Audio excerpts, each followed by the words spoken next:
Hello friends, मेरा नाम है विकास। आज मैं आपको आईजीएसओ के क्वेश्चन सॉल्व कराने जा रहा हूं।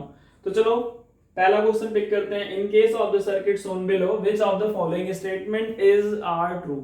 यानी यहाँ पे हमको एक सर्किट दी हुई है, हमसे पूछा गया है कि इसमें कौन सा स्टेटमेंट है जो ट्रू है। अब देखो सर्किट बहुत सिंपल सी है, सर्किट में ज्यादा कॉम्प्लिकेशन नहीं है। ऑप्शंस भी हमको गिवन है यहाँ पे। अब जब हम ऑप्शन पिक कर रहे होते हैं तो हमसे गलतियां कहां कहां होती है। सबसे पहली गलती स्टेटमेंट 1 से क्या कह रहा है, R1 R2 R3 are in series. तो अगर हम ज्यादा ध्यान से नहीं देखें, मतलब अगर हम इस चीज को निग्लेक्ट कर दें तो हमको दिख रहा है R1 R2 R3 सीरीज में ही है।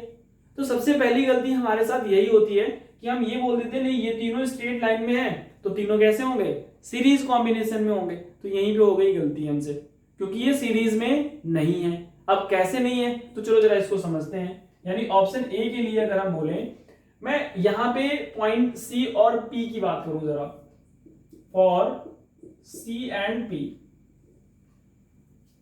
क्या सी और पी एक वायर से कनेक्ट है? बिल्कुल। हमें यहां पे एक वायर दिख रहा है जो सी और पी को आपस में कनेक्ट कर रहा है। तो हमने बेसिक कॉन्सेप्ट ये सीखा हुआ है कि अगर हम वायर की बात करें, दो पॉइंट वायर के साथ कनेक्टेड होंगे तो दोनों पॉइंट का पोटेंशियल सेम होगा।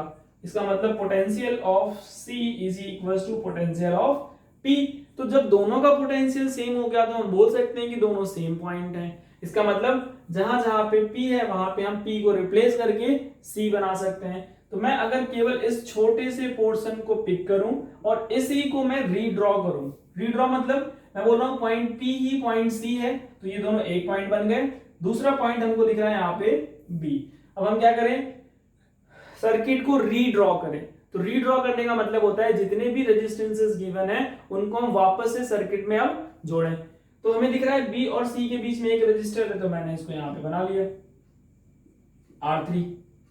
अब हमको दिख रहा है B और P के बीच में भी एक रेजिस्टर है, तो इसको भी हमने यहाँ पे ड्रॉ किया, this is R2।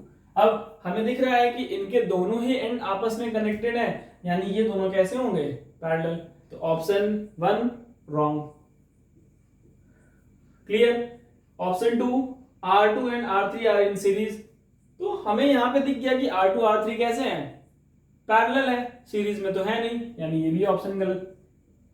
Option 3 R2 and R3 are in parallel, बिल्कुल सही बात है, हमने यहां पे चेक कर लिया।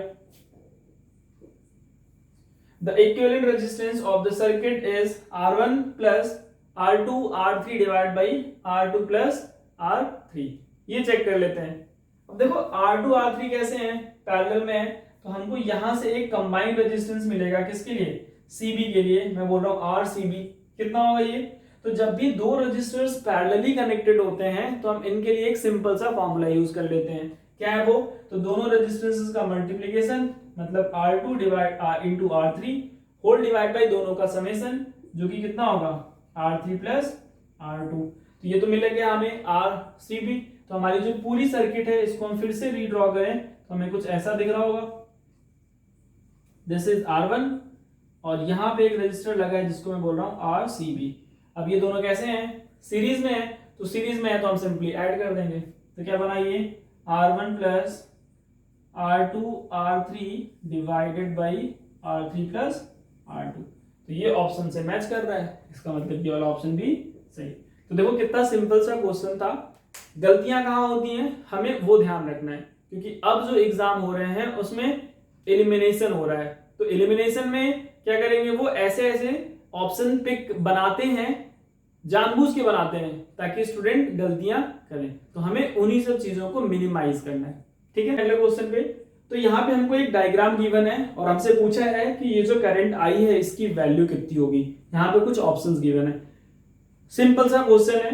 हमें क्या करना है, सबसे पहले रूल याद करना है, कौन सा, जंक्शन। जंक्शन रूल क्या कहता है, तो जंक्शन का मतलब है कि किसी पॉइंट पे कई सारे ब्रांचेस आके कनेक्ट हो रही है, उनको हम बोलते हैं जंक्शन। तो जंक्शन जैसे मैं बोलूं, अगर यहां पे मान लो मैंने कुछ इस तरीके से डायग्राम बनाया, इस पॉइंट पे इतनी सारी ब्रांचेस आके मिल रही हैं। मैं बोल रहा हूं यहां से करंट I1 आ रहा है, यहां से करंट I2 आ रहा है, यहां से करंट I3 आ रहा है और यहां से करंट I4 है जो जंक्शन से बाहर जा रहा है। तो जंक्शन रूल क्या कहता है कि किसी भी जंक्शन पे जितने भी करंट है सबका सम क्या होगा, जीरो। करंट मतलब इलेक्ट्रिक करंट, तो बोल रहा हूं सम ऑफ ऑल करंट कितना होना चाहिए, जीरो। तो अगर मैं सम ऑफ ऑल लिखूं डायरेक्शन के साथ, तो I1 जंक्शन को ज्वाइन कर रहा है, I2 भी जंक्शन को ज्वाइन कर रहा है, I3 भी जंक्शन को ज्वाइन कर रहा है, लेकिन I4 जो है वो जंक्शन से बाहर जा रहा है, तो इनका सम इक्वल्स टू कितना होना चाहिए, जीरो। इसका मतलब यहां से मिला हमको I1 plus I2 plus I3 is equals to I4। इसका मतलब जितने भी करंट जंक्शन को ज्वाइन कर रहे हैं सबका सम किसके बराबर होगा, जितने भी करंट जंक्शन से बाहर की तरफ जा रहे हैं। तो ये सिंपल सा रूल है। अब इसी का एप्लीकेशन करते हैं। चलो इस वाले पॉइंट पे अगर मैं बात करूं, तो यहाँ पे देखो कौन कौन से करंट है जो जंक्शन को ज्वाइन कर रहे हैं। एक 5 एम्पियर है, दूसरा 3 एम्पियर है, तो 5 प्लस 3 8 एम्पियर बाहर की तरफ जा रहा है, बिल्कुल सही है। इस वाले पॉइंट पे देखो 6 एम्पियर करंट जंक्शन को ज्वाइन कर रहा है, 3 एम्पियर बाहर गया तो 3 एम्पियर इधर चला गया, बिल्कुल करेक्ट है। अब जरा हम इस वाले पॉइंट पे आते हैं और इसी को हम फिर से ड्रॉ कर लेते हैं क्योंकि यहीं से हमारा आंसर आने वाला है। तो मैंने इसको फिर से ड्रॉ कर लिया। यहाँ पे एक करंट है 3 एम्पियर का जो जंक्शन को ज्वाइन कर रहा है, एक करंट है 1.5 एम्पियर का, ये भी जंक्शन को ज्वाइन कर रहा है।